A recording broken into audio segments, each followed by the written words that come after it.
Alors l'abondance, c'est avant tout une vibration. Avant d'être une réalité tangible, concrète et matérielle, c'est un état d'être, c'est un état intérieur, c'est une vibration de nous, c'est le ressenti que on n'est jamais seul, nos besoins et nos désirs sont comblés en permanence, qu'on a une satisfaction, une plénitude, une richesse intérieure et qu'on ne ressent pas le manque. Ça, ce serait la définition large, la définition grande dont on va parler ce soir. Mais cette abondance-là, elle peut prendre de nombreuses formes. Souvent, lorsqu'on parle d'abondance, la première chose qui nous vient à l'esprit, c'est l'abondance financière. On se dit, ah oui, j'ai pas beaucoup d'abondance en ce moment dans ma vie, ça veut dire je manque d'argent. L'abondance, ça peut être l'abondance financière, mais c'est important de comprendre que c'est d'abord une abondance dans toute notre vie de manière générale. Donc, quelle forme peut prendre l'abondance? Ça peut être des cadeaux de la vie. Donc, là, encore une fois, ça peut avoir plein de façons de se présenter à nous. Ça peut être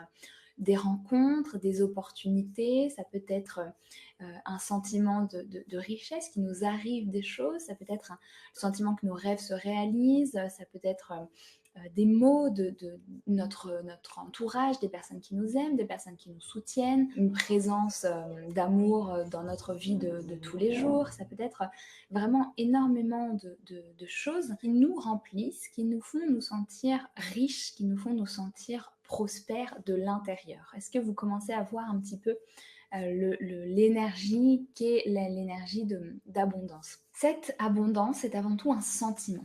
Et on va s'y connecter tout au long de cette soirée. Le sentiment de l'abondance, c'est se sentir tout simplement rempli, se sentir plein, se sentir 100%, sentir qu'il ne nous manque rien, sentir que l'on est riche à l'intérieur, à l'extérieur, que notre vie, elle est riche de plein de belles choses, de plein de cadeaux, de plein d'extraordinaires expériences, personnes, objets aussi. Vraiment, ça peut être tout ce qu'il y a, tout ce qui remplit en fait votre vie. Aucune vie n'est vide, mais beaucoup d'âmes ont l'impression qu'il leur manque certaines choses. On va beaucoup en parler ce soir, cette idée du manque, d'aller déceler où est-ce qu'il est, qu'est-ce que c'est, comment est-ce qu'il fonctionne exactement. C'est très triste de voir que dans notre société actuellement, on agit énormément sur ce manque. C'est-à-dire que beaucoup de gens sont en mode survie et en fait prennent des décisions par rapport à une perception du manque, par rapport à une perception qu'il leur faut encore quelque chose pour être heureux. Or, on va comprendre ce soir que la première chose, le premier enseignement, la première clé extrêmement importante, c'est que il faut d'abord se sentir plein, se sentir riche à l'intérieur pour que se manifeste dans notre vie la richesse. C'est pas à l'inverse, hein, sinon on court, je vous apprends rien, hein, à essayer de remplir toujours un vide alors qu'on devrait échanger la dynamique et comprendre que lorsqu'on se sent maintenant, oui avec nos problèmes, oui avec nos perceptions du manque, oui avec certaines choses qui sont pas parfaites selon notre mental, qu'on est absolument plein dans l'abondance, alors là il commence à se passer des choses. Il faut également comprendre que l'abondance, c'est la vie qui coule vers nous en permanence, en permanence, en permanence. C'est-à-dire que à aucun moment on est coupé, on est déconnecté de cette énergie qui nous remplit tout le temps, tout le temps, tout le temps. L'abondance, c'est infini, illimité et accessible à tous. Et ça, c'est extrêmement important. Elle est infinie, illimitée et accessible à tous. C'est plus ou moins la même chose, mais en réalité, cette idée d'illimité, c'est-à-dire que c'est exactement l'inverse que ce qu'on nous dit en permanence, c'est qu'il n'y a pas de limite à l'abondance. Attention, je ne dis pas qu'il n'y a pas de limite à la consommation et à la croissance, parce que c'est pas du tout ça, mais au sentiment d'abondance, il n'y a pas de limite, elle est accessible absolument à tout le monde. Et en réalité, pour se sentir dans l'abondance, c'est pas l'accumulation, c'est pas remplir sa vie dans le sens de mettre de plus en plus de choses dans sa vie, c'est ressentir à quel point on est riche des choses les plus simples et les plus évidentes. Elle est infinie, pourquoi? Parce qu'elle peut prendre toutes les formes possibles. Elle est énergétique, donc c'est-à-dire qu'on reçoit en permanence cette énergie de vie. On est une âme là incarnée, mais on continue notre chemin après avoir quitté notre corps terrestre.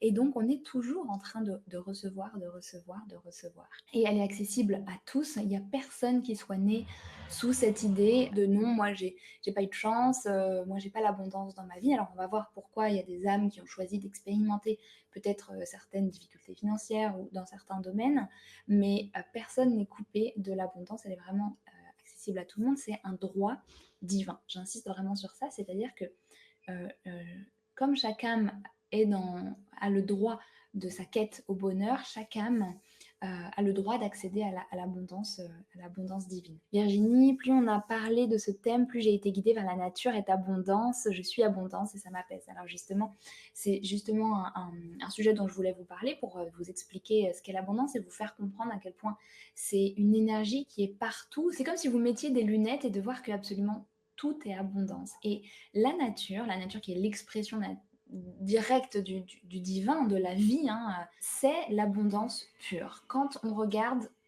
une graine, un fruit, dans un fruit, il y a plusieurs graines, où il y a un noyau, vous le plantez et potentiellement, en théorie, ça peut faire une infinité de fruits. Vous plantez un abricotier, vous faites pousser un noyau d'abricot, vous faites pousser un abricotier, tant qu'il est vivant, il produira tous les ans des fruits, des fruits, des fruits.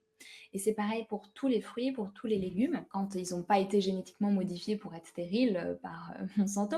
Mais tous les fruits et légumes, en théorie, même toutes les plantes sont en une plante, il y a une infinité de plantes qui existent en puissance. C'est-à-dire dans le pépin, il y a une infinité de fruits qui peuvent exister.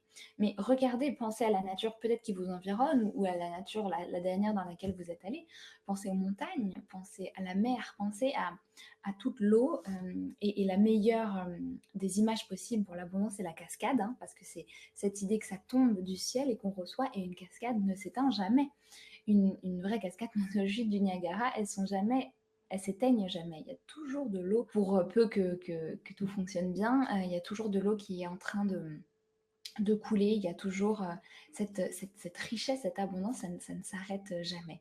Pensez également à la diversité de toutes les espèces incroyables qu'il y a sur cette terre, que ce soit les espèces animales, végétales, minérales, les êtres humains, la diversité des êtres humains, la diversité des vies des personnes. Pensez à cette bibliothèque incroyable qu'est notre planète Terre en termes de variété et de richesse, c'est absolument incroyable. Et puis, regardez-vous tout simplement et réalisez que votre corps, ce sont des millions de milliards de cellules qui sont entre elles et qui forment votre corps physique, votre corps matériel, et que ensuite vous reviendrez, votre corps retournera à la Terre et qui recréera d'autres corps, et qu'on est uniquement des atomes en fusion, et qu'on crée comme ça des formes et des couleurs et toutes sortes de matières absolument incroyables. Donc toute cette introduction pour vous mettre dans cette idée que l'abondance, elle est partout, c'est un état d'être, c'est une vibration.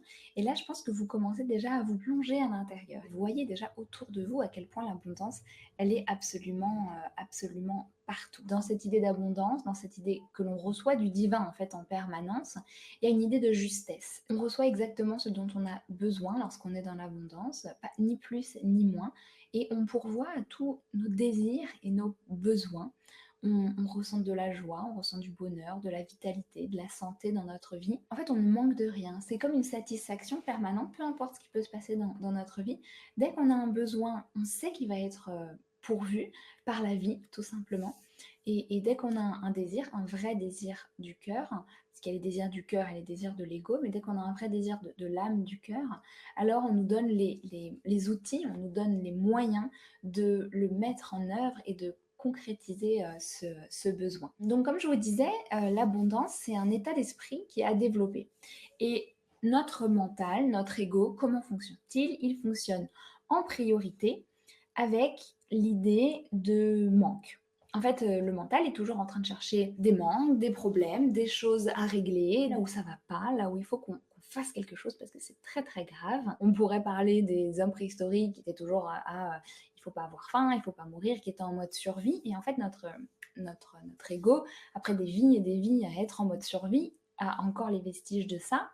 En survie, pas uniquement en survie physique, hein, c'est parfois une survie émotionnelle, une survie psychologique, qui fait que encore aujourd'hui, on a très peur du manque et on vibre le manque dans plein de domaines de notre vie parce qu'on a l'impression qu'on a besoin de certaines choses pour être heureux, pour se sentir rempli, pour se sentir plein.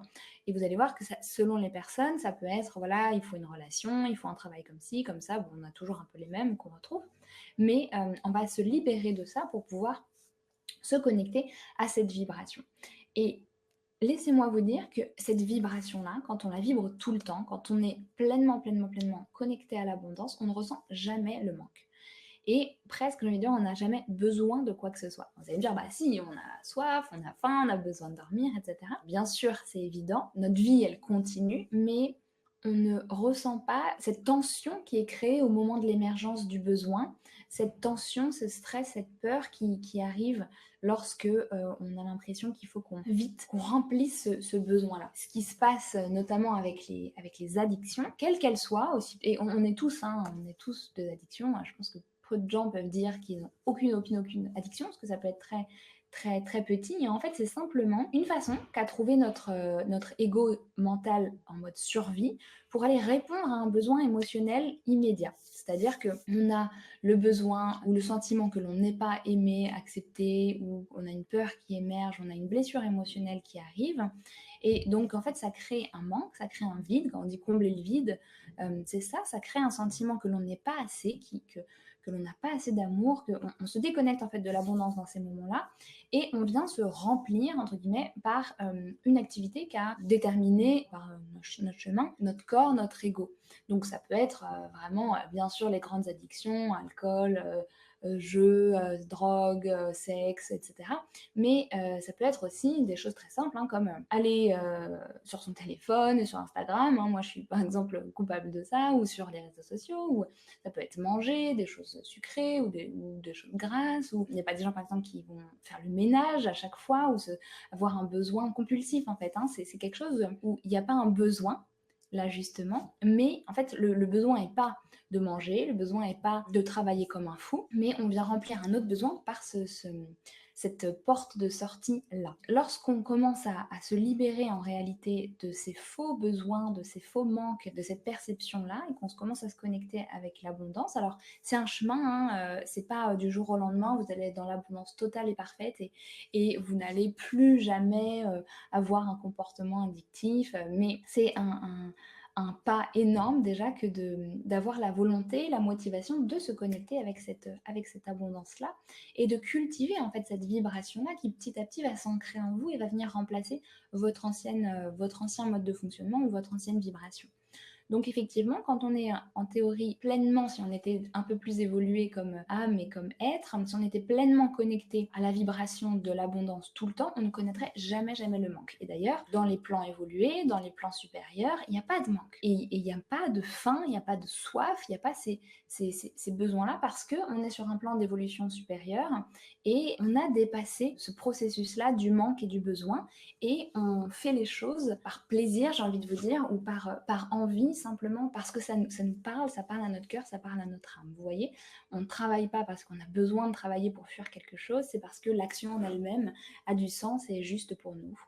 Tout comme s'alimenter, etc. C'est important de comprendre que c'est cet état d'esprit-là, plus on le cultive à l'intérieur de soi, moins on connaîtra ce manque et plus on aura une satisfaction, en fait, une forme de calme, une forme de tranquillité, en fait, dans la vie, et on n'aura plus les déclencheurs, en fait, de peur qui vont s'allumer, les boutons rouges à chaque fois que notre ego perçoit un manque quelque part. Lorsqu'on se focalise sur les manques, on a l'impression que demain, ça ira mieux. Et qu'est-ce qu'on fait quand on fait ça?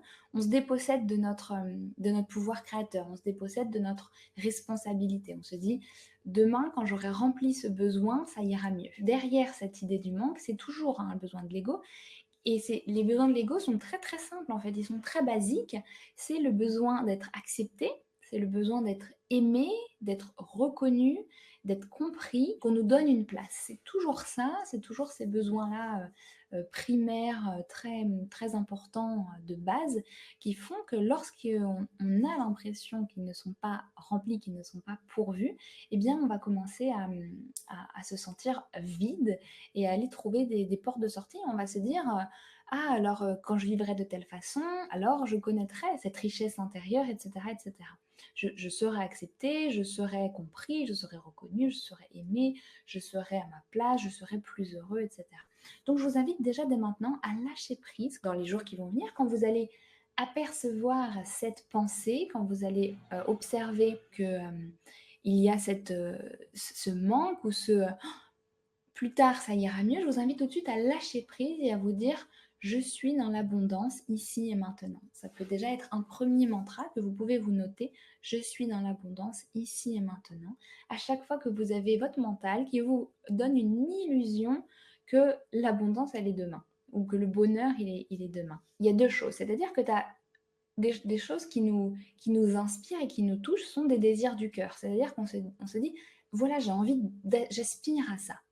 J'ai envie d'évoluer vers ça. C'est une bonne chose. Et là où il y a le mental qui vient s'en mêler, c'est quand il nous fait croire que tant que je n'ai pas ça, je ne suis pas heureux. Vous savez, c'est comme cette chose, vous avez sans doute déjà entendu parler, des gens qui gagnent à la loterie et qui, en fait, c'est à peu près 6 mois où tout va bien, ils sont dans ce flot d'énergie et tout, comme pour les relations amoureuses où tout est beau, etc.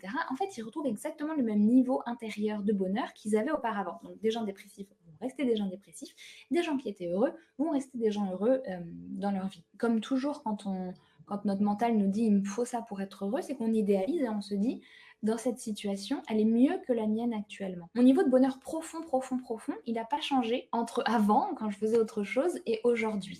Par contre, ma joie quotidienne, oui, bien sûr, parce que je me sens beaucoup plus abondante, dans le sens beaucoup plus reconnaissante de faire quelque chose que j'aime profondément. Mais si je travaille pas à mon épanouissement personnel et à mon bonheur dans l'instant, eh bien, même si je suis dans cette situation-là, le mental, vous savez comment il est, vous pouvez être riche, il va finir par le prendre pour acquis et il va toujours vous faire voir les côtés négatifs. Donc c'est peu importe la situation, le travail est toujours le même. Là où il y a le piège, comme je vous disais tout à l'heure, c'est quand on croit que uniquement à ce moment-là, on pourra être heureux. Alors que, comme on dit souvent, le voyage est aussi beau que la destination. Et en fait, quand on a la destination, on est juste prêt à un autre voyage. Donc on est toujours en voyage dans la vie.